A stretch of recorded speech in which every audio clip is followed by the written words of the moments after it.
Have you ever walked into IKEA, found the perfect piece of furniture for your home, brought it home and put it together, and then stepped back and realized that it looks like this? I'm so sorry, Mum. I'm totally throwing my mom's furniture choices under the bus here right now, but I think we've all been there. I've even had my own phase of this, I'm not gonna lie. Unfortunately, there is no photographic evidence of it. But I think there are common pitfalls that people fall into when buying IKEA furniture. So today I'm going to talk to you about what those are and why you might have loved it in the showroom, but at home it's just not hitting the same. So let's go.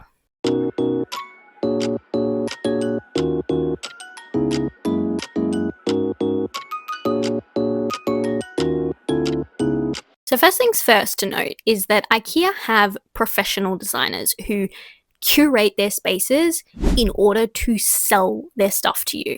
So one of the things that I've noticed that IKEA do a lot is use cabinets with open glass doors.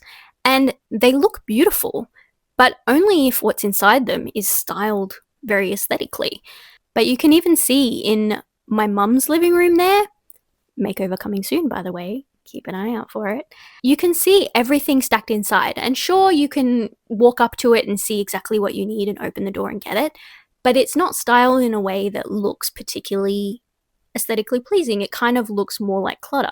And you'll notice that in the IKEA showroom, everything inside the cabinets is sparse.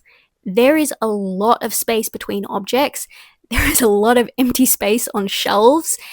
They might have a few books in there. They might have like 4 glasses, a couple of plates, maybe a lamp, and maybe a little vase. And realistically, in real life, how likely are we to be stacking our shelves that way?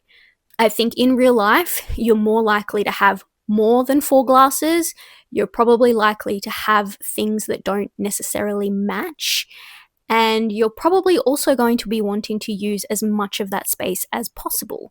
So creating that like sort of negative space that designers use to make things look aesthetically pleasing is not necessarily going to be practical for you. Unless your purpose is to purchase these doors with the intention of displaying items and you feel confident in styling them in a way that looks nice, I would opt for more enclosed doors where you can just stack everything until your heart's content.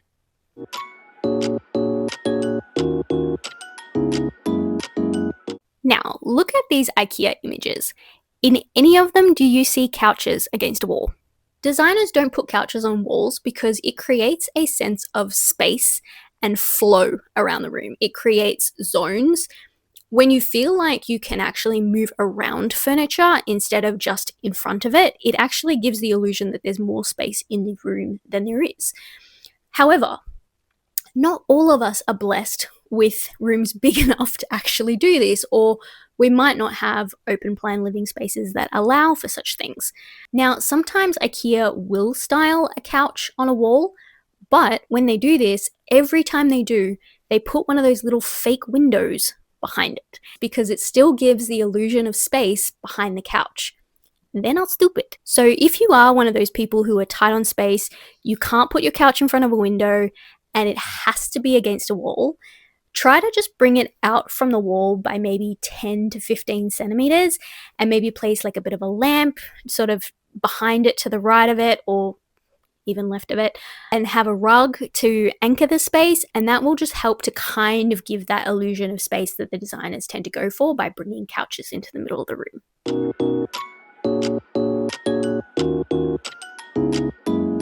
Now, IKEA showrooms literally fill their rooms with lights. Just check this one out. I mean, how many ceiling lights does one room need, honestly? But it's not just overhead lights. It is floor lamps, it is table lamps, it is wall lamps, it is sconces, it's cabinet lighting, it's under cabinet lighting.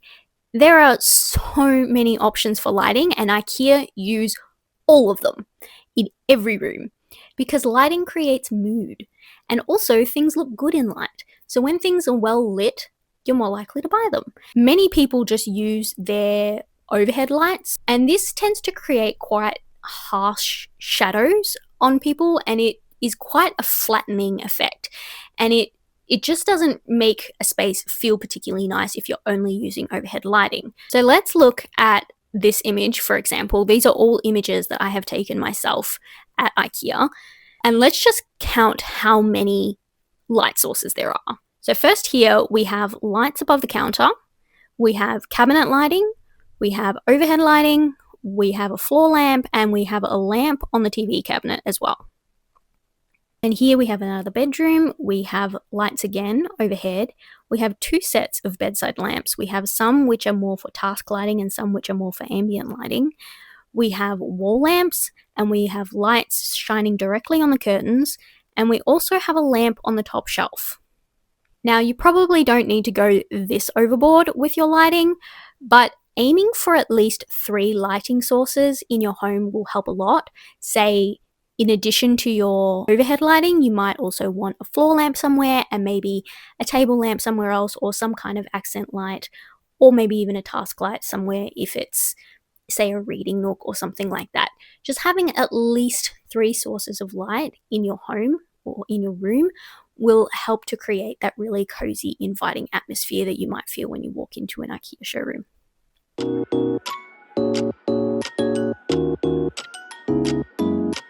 Another thing that you might be doing is buying in sets. Now, take a look at this picture. To the right is the Mom dresser. Now, notice that the bedside tables and the bed aren't also from the Mom series. They're styled with coordinated pieces, but not matching pieces. Matching pieces generally feel a little flat because they lack contrast, but it's usually the easy option that people take when they're not exactly sure what to style with it. But how often do you actually see IKEA using full sets of furniture in their showrooms? Never. But the reason IKEA have sets is because it's actually a clever marketing technique for people who aren't sure what to do. And you go, okay, I'm going to buy the entire set. That means you have a bigger cart, which means more profit for IKEA. They make it easy for you and they say, here, just give us your money. We've sorted it out for you. But actually, it's not necessarily going to lead to a well-designed home. So when you're in the showroom, just look around for inspiration.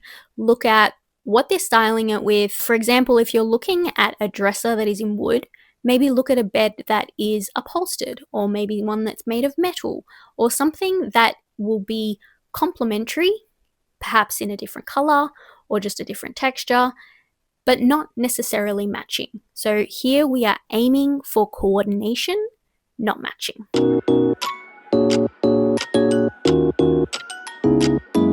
Last but not least is textures. Now, IKEA rooms always feel very inviting and cozy. That's no accident either. IKEA layer all their beds, their couches, their chairs, everything with lots of textures. They use rugs in every room. Sometimes they even layer their rugs. IKEA don't just display a bed with 2 pillows on it and call it a day. They will probably have up to 8 cushions on it even. They might have 2 throws on it, one that's sort of more chunky and one that's sort of more a thin linen texture instead, to just help create that layered textured look. I think I even saw one when I was at IKEA that had some clothes on it as well.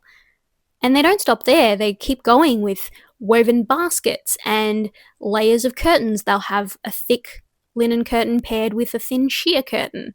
So all of these combinations of textures help to create that really warm and inviting feel in the space. When you're thinking about what to put in your space, think about mixing textures. So textures is just essentially how something feels, whether it is hard, soft, fluffy, smooth, rough, any of that. If your space is feeling flat, just check that you are using a combination of different materials.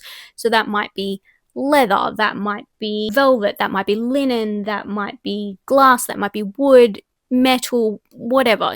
Just make sure that you have a combination of things and that you're not using everything all in wood and that you're not using everything all in linen. And making sure that you just have a combination of these things will just help to give that layered, cozy vibe that IKEA showrooms have. So next time you're in IKEA, don't just look at the furniture. Look around and ask yourself, how is it lit? What textures have they used? What have they paired it with? And use that for your source of inspiration and take tips from them to essentially create your own space that feels unique and homely to you. So that's all I have time for you today. If you found this video helpful, please leave me a comment and consider subscribing for more content in the future. I have room makeovers coming soon and more tips and video content coming soon. So please consider subscribing, and thank you, and I will see you next time. Bye.